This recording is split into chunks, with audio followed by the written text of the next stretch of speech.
अरे जीते रहो। और बताओ, सफर कैसा रहा? सफर तो बहुत अच्छा था माँ। अच्छा अच्छा, ठीक है। अब तुम दोनों अपने कमरे में जाकर आराम कर लो, काफी थक गए होंगे। मैं तुम्हारे लिए कुछ चाय नाश्ते का इंतजाम करती हूँ। कमरे में पहुंचने के बाद चांदनी अपने पति रमेश से कहती है, अरे बाप रे, यहाँ तो कितनी गर्मी है। सच में पता नहीं इंडिया के लोग कैसे रहते हैं। अरे तुम चिंता मत करो, कुछ दिनों में तुम्हें भी यहाँ रहने की आदत पड़ जाएगी। अगले दिन सुबह सुबह शीला अपनी बहू चांदनी से कहती है, अरे बहू, मैं और तेरे बाबूजी आज तेरे हाथ का बना नाश्ता करेंगे। चल फटाफट रसोई घर में जाकर कुछ बढ़िया सा बना कर लिया।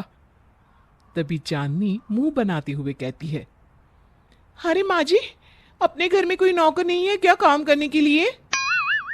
ये सुनकर शीला मुस्कुराते हुए जवाब देती है, अरे बहू, इतना छोटा सा तो परिवार है हमारा, भला हमें नौकर की जरूरत क्यों पड़ने लगी? अब क्या बताऊं माँ जी, मुझे खाना बनाने की आदत नहीं है। अमेरिका में तो हम ज्यादातर अपने लिए खाना रेस्टोरेंट से ही मंगा लेते थे। अच्छा, चल कोई बात नहीं, मैं ही नाश्ता बना लेती हूँ।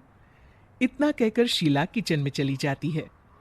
तभी रमेश के पिताजी शीला से कहते हैं, अरे भाग्यवान, ये क्या, आज तो हम अपनी बहू के हाथों से बना नाश्ता खाने वाले थे, फिर तुम क्यों नाश्ता बना रही हो? शीला अपने पति को समझाते हुए कहती है, देखिए जी, हमारी बहू काफी टाइम से अमेरिका में रहती आई है, इसीलिए उसे घर के काम करने की आदत नहीं है। और वैसे भी इस घर का सारा काम आज तक मैं ही तो करती आई हूँ, आगे भी कर लूंगी। मेरी बहू खुश रहे बस, मुझे और कुछ नहीं चाहिए। वाह, मान गए तुम्हें, सास हो तो तुम्हारी जैसी। अच्छा, अब जल्दी से नाश्ता दो, बड़ी भूख लगी है मुझे। हाँ हाँ, अभी देती हूँ जी। इस तरह कुछ दिन बीत जाते हैं। एक दिन सुबह सुबह शीला अपने बहू और बेटे को उठाने के लिए उनके कमरे में जाती है। अरे उठो, सुबह हो गई। बहू, फटाफट नहा धोकर तैयार हो जा, हमें मंदिर जाना है। अपनी सास की बात सुनकर चांदनी अपनी सास से कहती है, अरे माँ जी, आज तो संडे है, इतनी सुबह सुबह मैं कहीं नहीं जाने वाली। मैं तो अपने कमरे में आराम करूंगी, आपको जाना है तो आप चली जाइए। तभी रमेश कहता है, अरे चांदनी, तुम्हें माँ के साथ मंदिर चले जाना चाहिए। देखिए जी, मुझे क्या करना है और क्या नहीं, ये आप मुझे मत बताया करिए। मैं इन फिजूल की चीजों में अपना वक्त बर्बाद नहीं करती। अब आप जाइए। माँ जी, मुझे आराम करना है। तभी शीला कहती है, अरे रमेश बेटा, बहू नहीं जाना चाहती तो कोई बात नहीं, क्यों उस पर जोर दे रहा है, हैं? अच्छा ठीक है, तुम दोनों आराम करो, मैं मंदिर जा रही हूँ। और हाँ, तुम दोनों के लिए चाय नाश्ता किचन में रखा है। इतना कहकर शीला मंदिर जाने के लिए घर से निकल जाती है। कुछ दिनों के बाद मोहल्ले की सभी औरतें शीला के घर में उसकी बहू को देखने के लिए आती है। अरे शीला, हम सब औरतें तेरी बहू से मिलने आई हैं, जरा अपनी बहू को तो बुला। शीला बहू को आवाज देती है और तभी कमरे से चांदनी निकलकर वहां आती है। अरे बहू, कैसी हो? क्या नाम है तुम्हारा? जी चांदनी। बड़ा अच्छा नाम है। अच्छा, कहाँ तक पढ़ी हो? जी मैं ग्रेजुएट हूँ। अच्छा बहू, खाने में क्या क्या बना लेती हो? इस तरह औरतों के सवाल सुनकर चांदनी को बड़ा गुस्सा आता है और वो चिढ़कर उन सभी से कहती है, अरे आप लोग क्या मेरा इंटरव्यू लेने आई हो?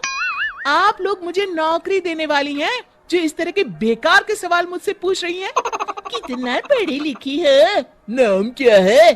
खाना बना लेती हो कि नहीं? आप लोगों को कोई और काम नहीं है? माँ जी, आप इन लोगों से बात करिए, मैं चली अपने कमरे में।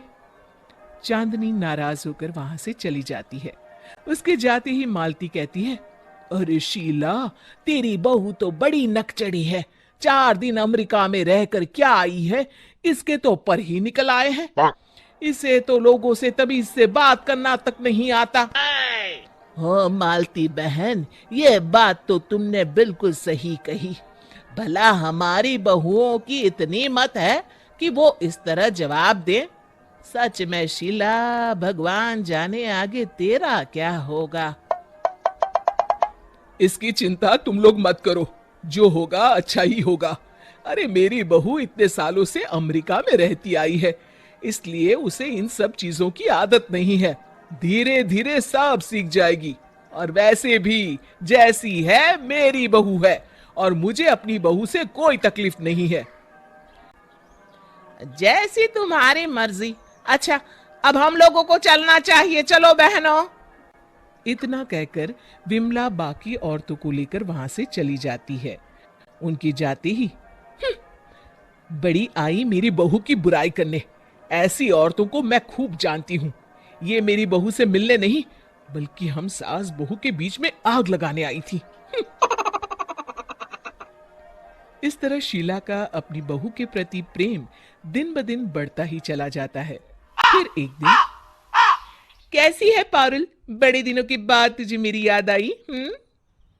अरे ऐसी कोई बात नहीं है, तुझे ये बताने के लिए फोन किया है कि अपने शहर में फैशन डिजाइनर का एक बहुत बड़ा इंस्टीट्यूट खुला है।